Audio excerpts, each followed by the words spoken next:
Time now for First Alert Weather with meteorologist Rob Nucatola. All right, we get started here on 24-hour temperature cast in the 70s. Some of us middle and upper 70s, some of us lower 70s this morning. I do think we can get up over 90. Struggle to get there in spots these past couple of days because of the showers. And I think similar to what we've been having for the past several days, we're going to have more of those showers in more places again. Those pop-up hit or miss ones that shouldn't have to wait until 4 or 5 o'clock to start happening. The sooner they do, the better chance we have to keep those temperatures down. Now, it's not going to help out with the humidity, which you'll feel the minute you step outside. It's going to be another glasses fog up kind of day. I don't see a lot on radar early. I don't expect to find a lot before lunchtime. We might see some showers down near some of our coastal areas. We might see an isolated sprinkle here and there. We'll keep the rain chances small early, but they'll sort of explode again this afternoon for those showers and those pop-up storms like we've been seeing. This pattern is not changing. A lot of available moisture. We've got some upper level support. We've got sort of been stuck between a couple of different systems that's not letting anything move. And you put all that together and we end up with day in, day out of the same setup. And that's what we've got for most of this week too, it feels like. It's not going to be 1 or 2 more days. This may be all week as we continue with this unsettled and stagnant pattern. I do think we can get some sunshine early. If you've got outdoor stuff you want to get done, early is going to be better because as we head into the afternoons, those shower chances are really going to start taking over. It's 76 degrees at the Tallahassee airport this morning, 77 in Valdosta, it's 72 in Thomasville, and that's a little closer to where it's supposed to be this time of the day, this time of the year. We've got those dew point numbers up over 72 again, so it feels really sticky and gross outside. That's not going to change. Here's some more numbers around the region. We see another 77 at Apalachicola, up in Dothan, Alabama, only 71.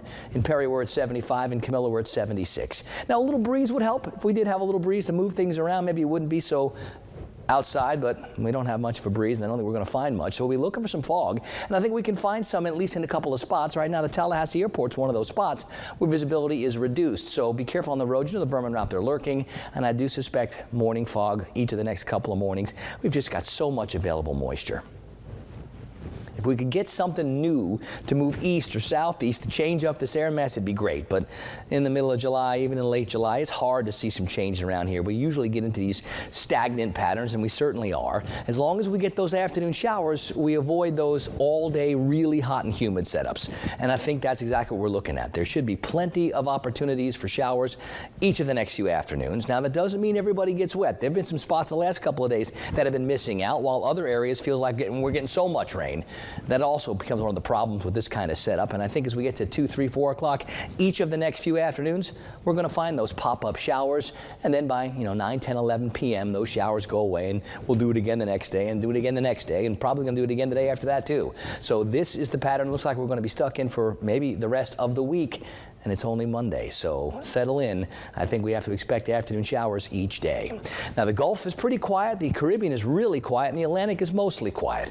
I see a couple of waves way out there that look like they have no chance for development. I see a couple of little hiccups of showers, but nothing that looks like it's got any real chance for development either. And while there may be some tropical moisture across our part of the southeast, nothing that looks like it's going to evolve into anything more organized or more serious. So at least we've got the tropics working the way we like it.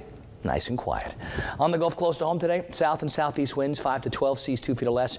We'll go with mostly smooth conditions in the bay, so not bad for the boaters. Just get that sunblock on. We're at that extreme level at this point during the year, and that means like 10, 15 minutes tops. Unprotected skin will burn. 70s and 80s, a mixture of clouds and clear. We'll call it warm and muggy this morning. Sun will be up at 6:50. This afternoon, low 90s, probably about as hot as we can get. Very humid.